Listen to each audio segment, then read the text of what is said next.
Bueno, muy bien, y esta noche nos acompaña en Hora de Negocios de Caracol Radio el ministro de Hacienda, Óscar Iván Zuluaga. Ministro, muy buenas noches, gracias por estar con nosotros. Paola, buenas noches, cordial saludo para todos los oyentes. Presentó hoy usted el plan financiero del año 2010, es decir, de dónde va a sacar la plata para este año y cómo va a ser para pagar las deudas que se le vencen. Tengo entendido que le echó tijera a 5.9 billones de pesos. Así es. Lo primero que yo diría es que el año 2010, desde el punto de vista fiscal, es más difícil para el gobierno, porque venimos de un 2009 donde se evidenció ya una caída de los ingresos tributarios. En el 2010 se acumula también un segundo año y eso hace más complejo y más difícil el manejo fiscal. Pero el gobierno en todo momento ha querido tener una postura responsable y coherente con una senda de sostenibilidad. Y por eso, a pesar de las dificultades, no hemos querido deteriorar las premisas iniciales con las cuales nos habíamos comprometido. Para poder cumplir esas premisas es necesario ajustes, como usted lo menciona, de 5.9 billones. Hay una parte, 1.7, que se da por una menor proyección en la tasa de cambio y menor inflación. Hay unos gastos que se pueden ajustar favorablemente y se reducen, pero nos toca hacer un aplazamiento en gastos de funcionamiento e inversión por 4.2 billones. Eso completaría los 5.9 en el ajuste total para cumplir nuestras metas fiscales. Esos 4.2 billones, ¿cómo se reparten? ¿Cuánto en ajuste para inversión y cuánto gastos de funcionamiento? Tenemos previsto inicialmente 2.2 billones en funcionamiento y 2 billones en inversión. Esta semana, Crédito Público, la sección de presupuesto nuestra y la oficina de inversiones públicas, el área de inversiones públicas de planeación, están trabajando para poder buscar cuál debe ser esa combinación óptima, revisando los programas, revisando las prioridades, las rigideces que tenemos en algunos sectores, para tratar de ver cuál es esa combinación, pero inicialmente estamos trabajando con ese panorama, 2.2 en funcionamiento y 2 en inversión. Es decir, todavía no se sabe a qué programas se les recortaría. No en el detalle. Hay unas ideas generales que hemos discutido con planeación, pero apenas hoy iniciaron la discusión con cada ministerio y eso nos permitirá, esperamos, al finalizar de la semana poder tener ya el panorama claro para poder hacer la convocatoria del Consejo de Ministros y poder tomar la decisión formal. ¿Y esas ideas generales apuntan a qué? Lo primero que tenemos que tener en cuenta es, muchos sectores tienen vigencias futuras que corresponden a proyectos en ejecución. Creemos que hay que priorizarlos, no tendría mucho sentido iniciar nuevos cuando tendríamos que garantizar el cumplimiento de los que ya vienen en marcha. Hay, por ejemplo, temas como el de desplazados, que es de cumplimiento para el gobierno, también ante la Corte, y allí no se puede tocar. Programas como de profundo impacto social como Familias en Acción. Entonces estamos tratando de hacer un análisis de cuál es la capacidad que tendrían los sectores y cuál sería ese monto disponible para poder definir finalmente cómo se haría esa combinación para llegar a la meta que nos hemos propuesto en monto de recursos. Ministro, esos 5.9 billones ya están incluidos en los 98 billones de gasto, ese recorte. Sí, ya es efectivo para poder llegar a un déficit del 4.5, así es. Uh-huh. Tras recortar estos casi 6 billones, ¿de cuánto es el hueco? Es decir, ¿cuánto le falta por financiar?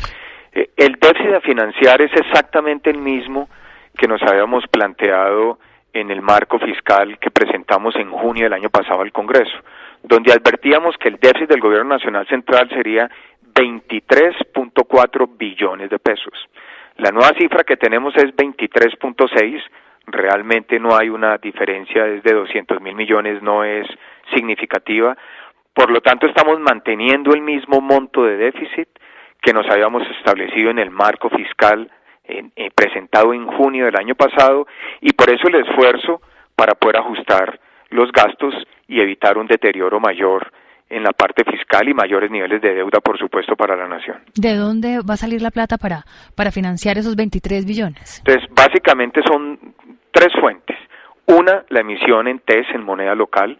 Tenemos previsto emitir 26 billones en TES, exactamente la misma cifra que nos habíamos planteado en el marco fiscal. Ahí no hay cambio en las condiciones para el mercado. Estamos previendo cerca de 2.250 millones de dólares en endeudamiento externo, 500 en emisión de bonos y 1.750 con la banca multilateral, y estamos previendo venta de activos. Tomar el tema de Isagen, que es perentorio para el gobierno en este primer semestre, y el tema de electrificadores regionales que no se pudieron completar en el año 2009. Eso constituye la fuente de ingresos fundamentales para poder atender todas las necesidades de gasto y financiar el déficit de esa manera. Vamos por partes, ministro. La parte de TES, dice usted que no cambiaron las previsiones, que serían 26 billones de pesos. Sí. ¿Eso qué efecto puede tener sobre las tasas de interés?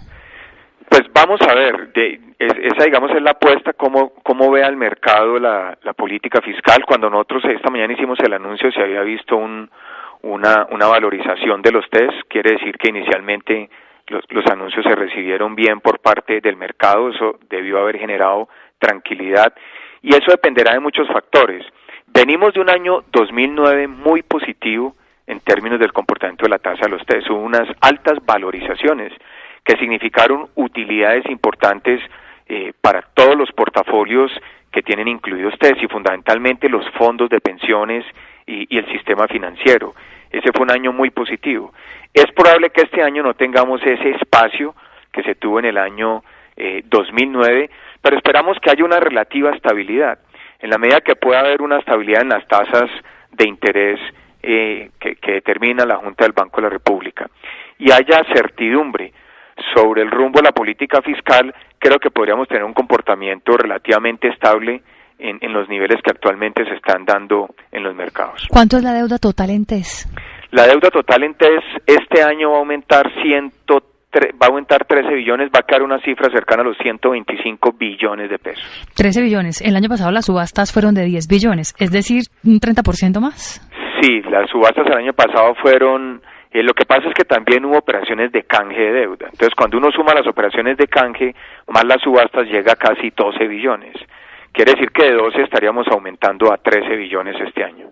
Ministro, ¿y cuánto más deuda en TES cabe? Y se lo pregunto porque, bueno, por reglas, por ley, los fondos de pensiones, por ejemplo, solamente pueden tener hasta el 50% de su portafolio en este tipo de papeles. Claro, esa es una limitante que es muy importante tener presente. ¿Cómo mira uno el tema de los TES? Nosotros vamos a emitir 26, pero ¿cuánto le vamos a pagar al mercado? Le vamos a pagar 13 billones de capital de los TES que se vencen este año y otro tanto en intereses. Entonces, casi que lo que le estamos pagando al mercado es lo que estamos recibiendo nuevamente. En ese sentido, no se afecta la posición ni la restricción de tope de inversión que tienen que tener, por ejemplo, los fondos de pensiones. No estamos comprometiendo recursos adicionales, sino casi trabajando con los mismos que les estamos pagando. Ministro, pasemos a la segunda fuente de financiación, dólares. Dice usted que van a traer este año 2.250 millones de dólares. ¿Qué efecto puede tener eso sobre la tasa de cambio? Lo primero, Paola, es que no se monetizan todos, porque así como hay que endeudarse en dólares, tenemos que hacer pagos en dólares. Hay que pagar intereses y capitales en dólares y hay algunos gastos que son en dólares. Entonces, no necesariamente todo lo que tenemos en dólares en el exterior se monetiza.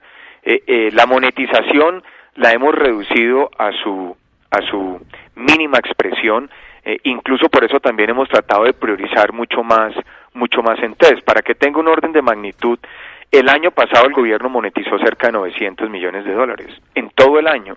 Esa es una cifra bastante modesta, diría yo, para el tamaño de operaciones que se hacen día a día en el mercado cambiario. Luego nosotros ahí tenemos como un referente y si bien el gobierno tiene que monetizar, realmente lo que hemos hecho permite quitarle mucha presión y es una cifra que sería perfectamente manejable a lo largo del año. ¿Pero usted qué cree? ¿Qué porcentaje se monetiza de esos 2.250? Vamos a ver cómo se van dando. Lo importante es que no tenemos que hacer mucha presión inicialmente y eso dependerá también del comportamiento del mercado cambiario. Recuerde que el año pasado, por ejemplo, nos tocó en el último trimestre hacer un ajuste, tratar de emitir más TES para evitar monetizar más dólares porque había una presión de revaluación muy fuerte. Luego, todavía es muy difícil anticipar qué pueda ocurrir a lo largo del año con el comportamiento de la tasa de cambio.